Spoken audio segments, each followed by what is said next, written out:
Welcome to the Veterans and Their History podcast. We love history and that is our passion.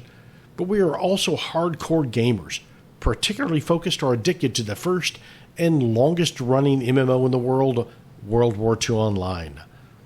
The heart of this podcast is focused upon the lives and stories of men and women as we recognize the service and sacrifices of our military veterans, whether current, past, or maybe even forgotten.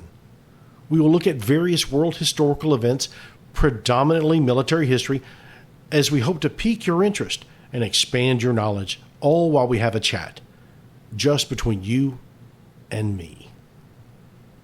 Today is a special day as we are launching our podcast. We have a working title of Veterans and Their History, so that may or may not change in future episodes, so heads up. Over these next several episodes, we're going to be focused on our gaming roots and then move on to more historical content, and with some gaming-related content mixed in for the future. In this episode, we are speaking with the CEO of Playnet Incorporated, Matt Xoom Callahan. He currently leads the development studio Cornered Rat Software as they continue development of the longest-running, massive multiplayer online game in gaming history, holder of three, count 'em, three Guinness World Records for the game World War II Online. Matt also guides Wing 2, a separate development team for the first-person shoebox shooter World War II Online, Chokepoint. In future episodes, you will see Matt again, as well as other Cornered Rat Software team members, as we discuss the development of the game from the early 2000s to the present.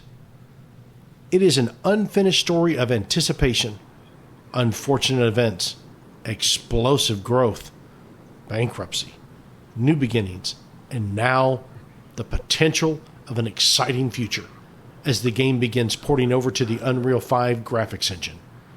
Okay, that's a mouthful, so let's welcome Matt to the show. Tell us a little bit about your background and how you got into World War II Online. Cool. Well, again, thanks for having me, and hello, everybody. Good to meet you and say hello. So it all started back in July 16th, 2002, down to the day. My brother and I were at a place called Electronic Boutique. For you old timers who remember that, that's where you got your games before GameStop. And we were in Portland, Oregon at a place called the Lloyd Center. We frequented it a lot. And my brother, Damon, said, "Hey, Matt, I see this game." And it was this yellow big jewel box with this German soldier. And I was like, ooh, because I used to be that nerd taking, the World War II encyclopedias into class. And I loved history, and that's just something I gravitated towards. I woke up every day before school to watch the History Channel when the History Channel is actually about history and not Pawn Stars. And it was, I opened it up and I see these German soldiers in formation and these tanks and planes, and I'm like, wow, what is this? So July 16, 2002, that's the day my brother actually signed me up for the game because I was at work, went home and played it, installed it, and it didn't run. So I had to take it back to work, and we owned our store there, and that's where I played it. Fast forward, I was part of the high command for about 8 years, where the original team at Cornered Rat Software asked me to get involved. So I did, and it was a huge honor. And I volunteered there for a little while. Eventually, I became the community manager and got hired on. And we had a big thing happen in 2012 that set the company back quite a bit. Then we had to rebuild, and I took basically spearheaded that effort. And in 2015, I took over as executive producer, and really the rest is history. There's a lot of details there, but yeah, that's kind of the trajectory in terms of how things have gone. And now we're developing things. We've reverse engineered a lot, and we've figured out what it is we're dealing with the all new team, and it's an exciting possibility ahead. So we'll see what happens. We know there has been continued interest in World War II Online through the Wing 2 development of Chokepoint. Additionally, now that CRS has driven a stake into the ground and declared that from the second quarter of 2023 onward, the development team is working exclusively with the Unreal Engine. What can you share with us about how this initial phase of development will look to the player base? Yeah, that's right. So we're just getting set up to help jumpstart our effort into Unreal. In fact, we've already done that to a smaller degree through outsourcing and also investigative efforts to put in some of the initial building blocks. What we're now seeing is a complete and total transition of Corner Rat Software's internal development studio transition into the Unreal, or the porting of World War II Online from our proprietary legacy game engine, particularly the client side, the front end, over to Unreal Engine 5. So through this process, we're still going to have our proprietary host architecture, which allows us to do the magical things we do and the capabilities that don't exist anywhere else, but leverage the very best technology and get out of the game engine maintenance business and back to game development. So what I mean by that, by the way, is Unreal Engine is going to be continuously updated. It already is. Everybody knows that. It's very well renowned and also has various essential titles that have been developed through it. It's very robust. And a lot of college students, they're all learning about this engine. So we're going to get more hands working on it. It's better documented. Ongoing support is going to be substantially better, which is going to empower our internal studio to then just focus on the job at hand. But what's taking place is that initial port from our legacy version to Unreal. And this fundraiser is targeting the bare necessities, the foundational component of, hey, we've got a lot of developers who really need to get their machines upgraded because, they've been operating in a very, we'll just get to the point, an ancient technology. In the this world, our game is very old. The work that they've done is no doubt significantly great, but now it's like, okay, we need 64 gigs of RAM at a minimum just to operate in that project without having problems. So we need to get our developers' machines up to date. We're also going to need to invest into other resources, whether that be developers or artists through outsourcing or internal. Basically, we have this huge checklist of things we have to do to actually be able to effectively get started.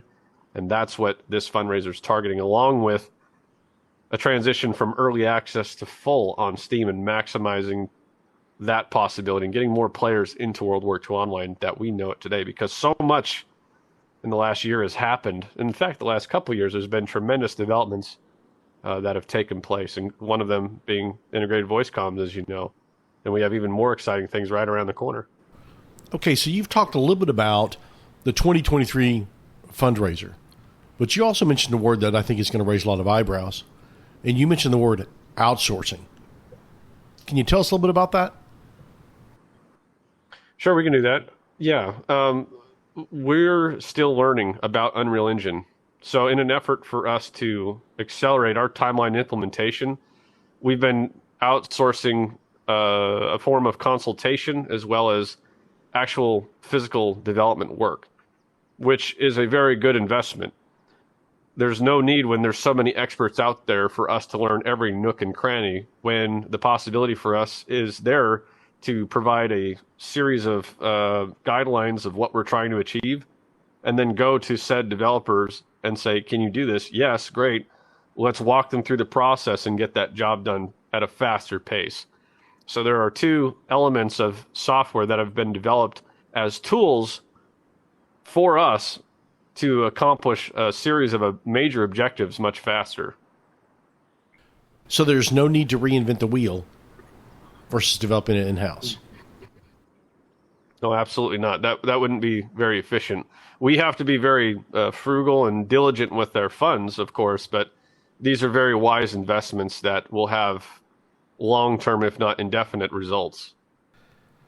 Now, with these fundraisers, Playnet is not a public company, so there is no public audit or scrutiny of the books. And sometimes in our community, there are questions as to whether those funds are going to be spent and how they're being spent. So you look over your shoulder on the hill over there, and you see yeah, it's all right Callahan. there. It is. Besides a great view of the beach down below. Would you care to comment on that? Yeah.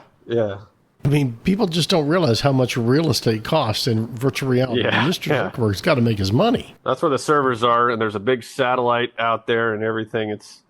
You betcha. I mean, look at these digs, man. And this is compared to the castle. This is the outhouse. This is low rent. This is the outhouse, baby. Just the outhouse. Naturally, that's where I want to do these interviews, is at the outhouse. Absolutely. We are obviously having a little bit of fun and trying to illustrate a point. But a lot of people do not realize how large of a team we have spread around the world across 3 continents, Europe, the Americas, and Australia. I mean, you have to manage a large and diverse team with various schedules in an all-volunteer workforce across multiple time zones. The integration of that while making it work and being productive for game development. All of those things have an impact, whether that be operations, development, production, QA, business marketing teams, and their team leads.